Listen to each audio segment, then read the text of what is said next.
Muito antes de controlar a faixa de Gaza, onde está em guerra com Israel, o Hamas, movimento islâmico de resistência, ficou conhecido pelos atentados suicidas. Jovens palestinos que se infiltravam entre a população de Israel e explodiam bombas, matando centenas de civis israelenses. Agora surge o primeiro relato dos bastidores dessa história trágica.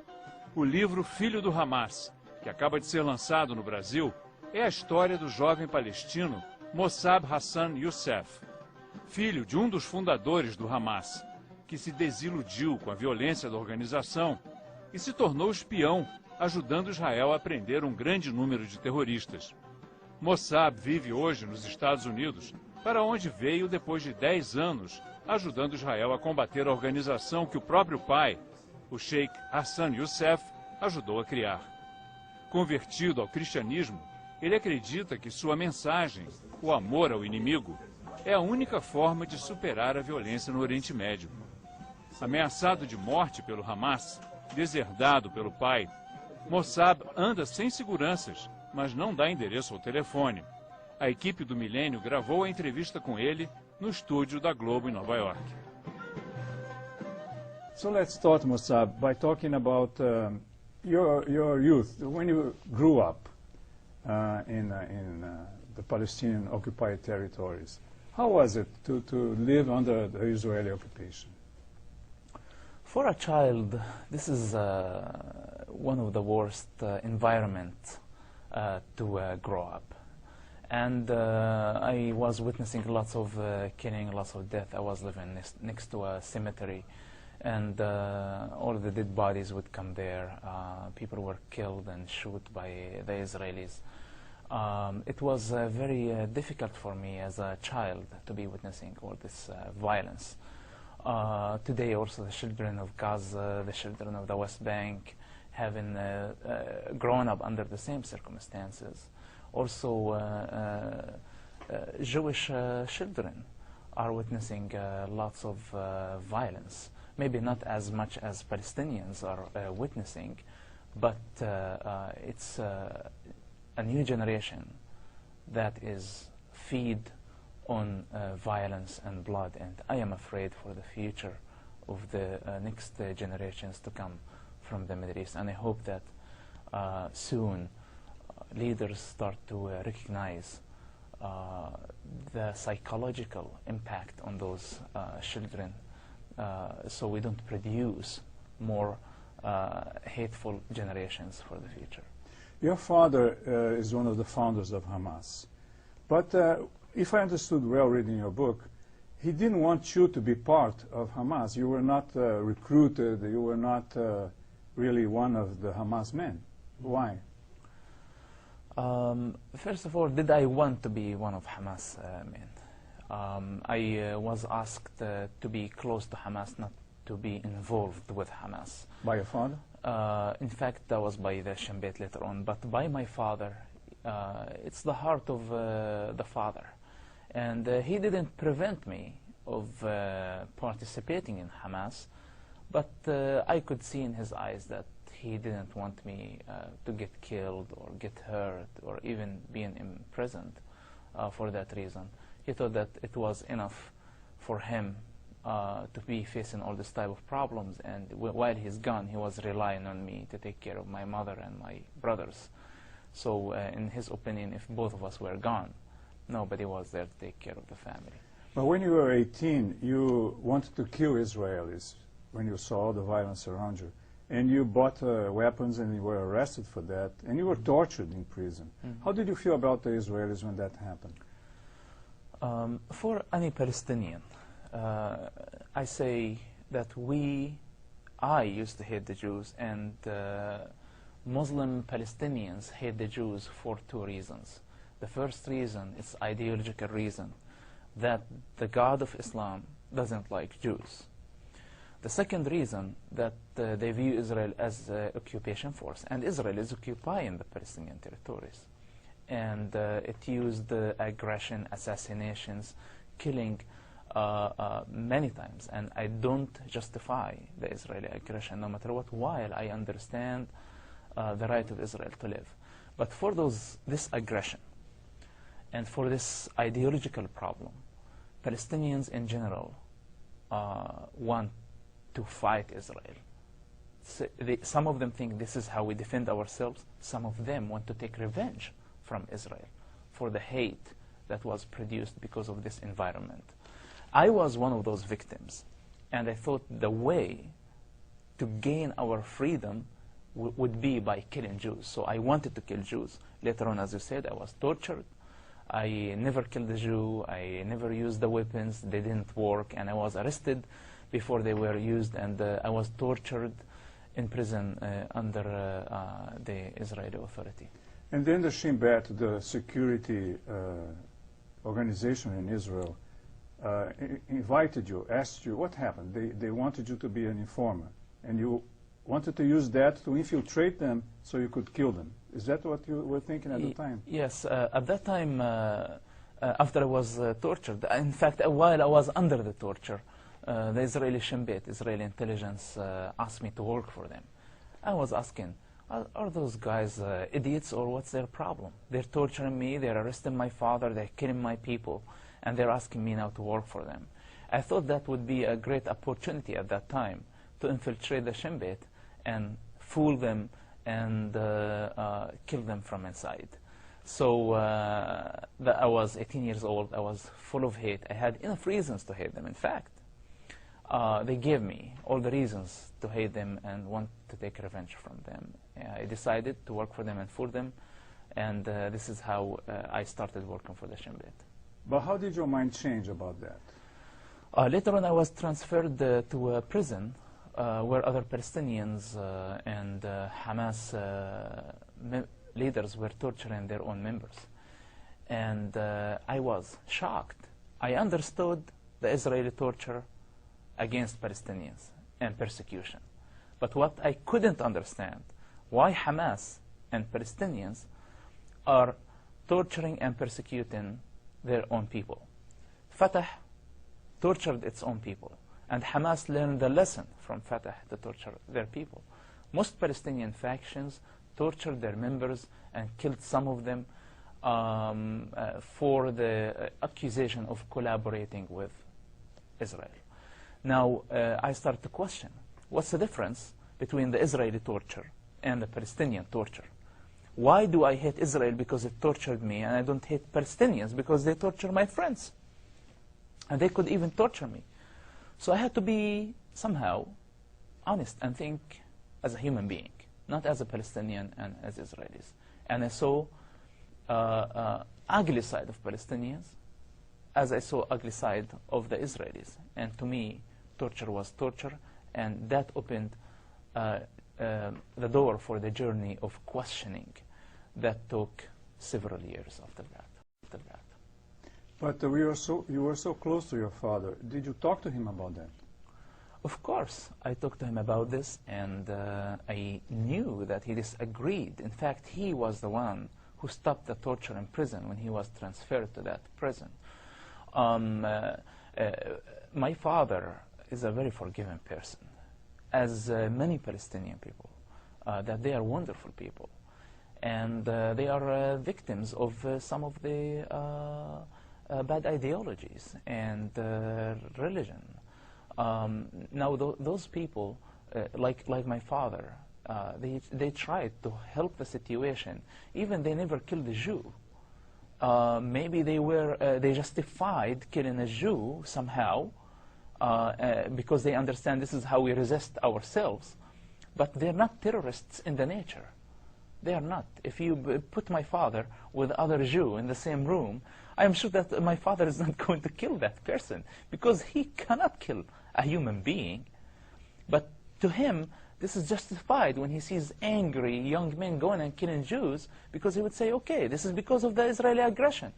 And I say, as a human being, as human beings, we need to get down of this horse of pride and ideologies and politics and think as pure human beings.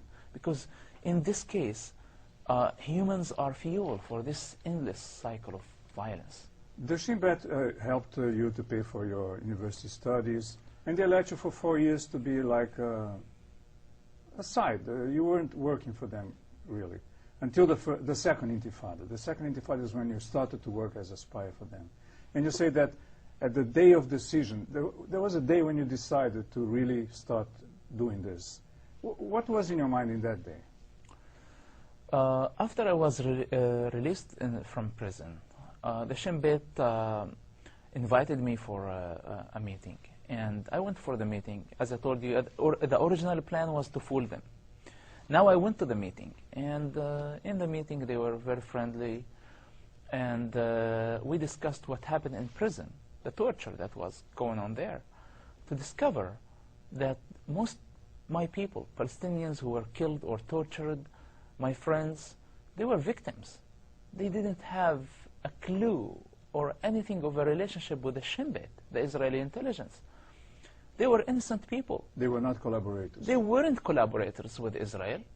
And I started even to question more. I already had a problem with the torture in prison, and now I had a problem to know the truth. If what the Shin Bet was telling me in the first meeting, that all the torture that took place in prison was baseless, and those people were victims, this meant to me a big disaster. Those people I trusted, and those people that we are fighting together, and I'm committing my life to them, and to their organization, and I wanted to kill Jews for their glory, and so they take over the Palestinian territories. What if they will become a government one day?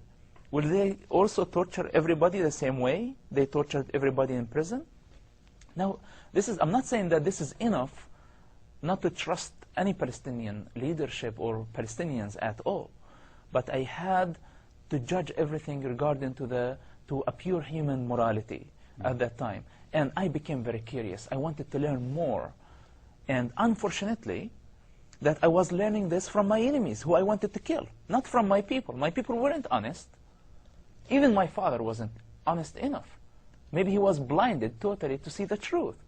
And I had to go through this risky journey of hanging out with my enemies that I wanted to kill and have them as friends.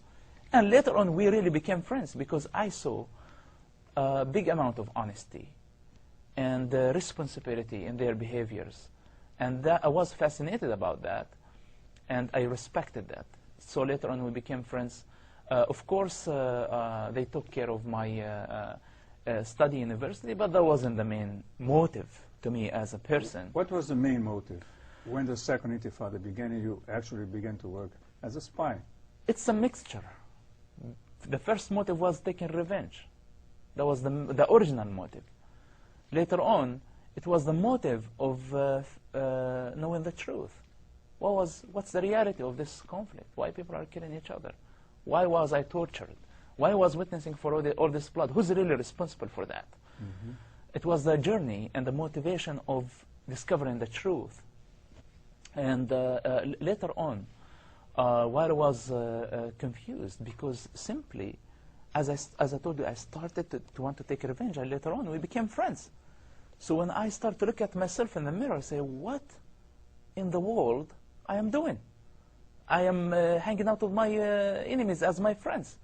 Should I quit and just quit everything? Quit Hamas, quit the Shin Bet, quit everything and find a different country?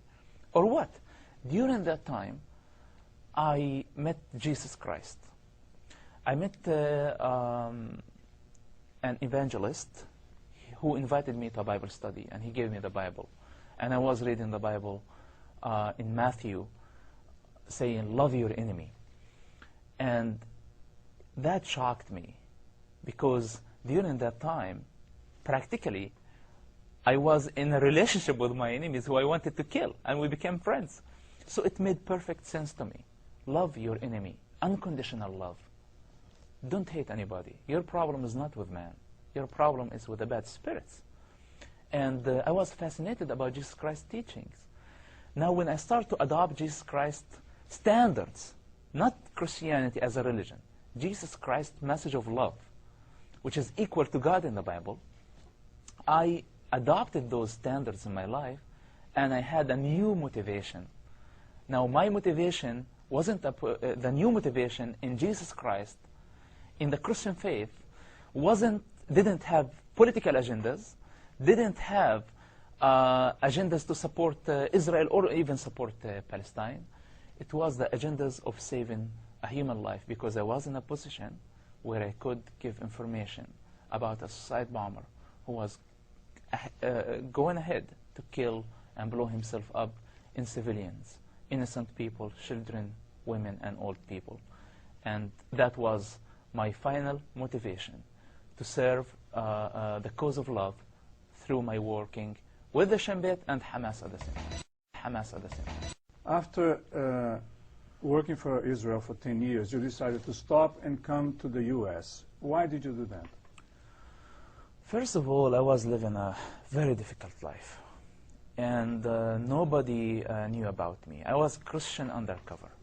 I was spy undercover. It's a very risky job. Nobody understood how difficult the situation that I was in. And I had to make a big decision every day, on daily basis, about life and death, every day. And at the end of the day, I'm not God. And I was doing His will, but I don't have His almighty strength to keep going. And I needed a break. I figured out, after 10 years of fighting terrorism, that our problem is not with terrorists. Our problem simply is with their ideology. And I figured out that we were fighting a ghost. And I needed to find a different way to fight terrorism, of first of all being honest and revealing the secrets that I have known, the journey that I have done, and who really I am. Because everybody was simply deceived of who I was. And instead of just playing the game of being a terrorist in order to get information from terrorist groups, no, I want to tell terrorists today that I wasn't one of you, and you need to learn from this experience. What you're doing is wrong. And other message to my people: if you're ashamed to shake the hand of Israeli, if you're ashamed to make peace, to have peace with Israelis, I tell you, learn from my example. Israelis were my biggest enemies, and today they are my best friends. And I love Israelis. I love Israel. And I will protect Israel, not by carrying a gun, by saying the truth. And also I will protect Palestinians, because I love my family, I love my father. My mother is still there, my father is there, my friends, my people who suffered for many years. I love every one of them, and I will protect their rights also for self-destiny. And now the thing is, they need to understand that their biggest enemy is not the occupation. Occupation is a problem. In my opinion, and I said this several times, that the biggest loser of this occupation is Israel itself. And the occupation is a big problem for Palestinians, because they hang all their problems on the hanger of occupation. And when there is a society that they have a reason to hang all their problems, they never get the chance to see themselves in the mirror. So their leaders would make deadly mistakes that risks all the future of Palestinians, while they're blaming everything on Israel, while this is not honest. And this is unhealthy for any society. So today my message to them that I tell Israel that your problem is not Palestinians. And I'm telling Palestinians, your problem is not Israel. You are the problem of yourselves. And you are the enemies of yourselves. You need to solve the problem, first of all, in your hearts, in every individual heart. If we can establish peace and forgiveness based on the great teachings of Jesus Christ in your hearts, first of all, unconditional love, that you love everybody unconditionally. If they can do that, this is a way of getting out of this endless circle of violence. And I am not sure that a Palestinian state will bring peace to my people. I am not sure about that. I think the state of peace, it's a state of mind before it's a state on paper or state of borders. They need to have this. If my people are fighting for freedom and liberty, first of all, they need to understand the basics about freedom and liberty to be able to achieve it. How can they fight for something that they don't understand how it looks like, how it feels like? They need to have this among themselves. And the main reason that I wrote Son of Hamas, that I believe that the biggest enemies of that society, why they cannot love each other, because of the enemies of shame, guilt, and fear. Those are the biggest enemies of any society, not only Palestinians and Israelis. And this is why the leaderships cannot make progress toward peace. They're ashamed. They're not strong enough. They pretend that they are strong by rejecting the negotiation, for example. But the reality of this, that they are weak and they're not strong enough. They're afraid to get killed like Ishaq Rabin. Or maybe they are afraid of being judged by their people and losing their positions. Or maybe they are guilty to make a progress about this. In my book, Son of Hamas, what I simply did, I crossed all the red lines. The red line of shame. To work for the Israelis is very shameful. And I said, I carry that. Nobody wants to bring this type of shame for himself, for money, or for any other reason. The second thing, it was guilt, feeling about my family. I love my family, and I didn't want them to suffer and be embarrassed for what I did. But also, this is another lesson for everybody to learn from this, that even if we bring guilt and shame for ourselves, to stand for the truth, we have to do it. And the last thing is fear. I was threatened to get killed. And I'm still alive. And fear shouldn't stop us of saying the truth. Those main reasons why people are moving very slowly toward peace in the Middle East. And today I defeat them. I defeated them, in fact, not with my strength. I defeated them with the grace and liberty that I learned in Jesus Christ. Those are the standards that I learned in this wonderful faith of Christianity, of liberty and freedom. Grace, that no religion is going to take you to heaven. No government will bring you ultimate justice and happiness. It's very important. Religion is important. Government, constitution, all those are important. You have to respect them. It's a requirement of Jesus Christ. But what fulfills all this is his message of grace, liberty, and unconditional love. Thank you. Thank you. Thank you very much. Thank you. Thank you. Visite o blog do Milênio para deixar a sua opinião sobre essa entrevista e saber mais sobre a história de Musab.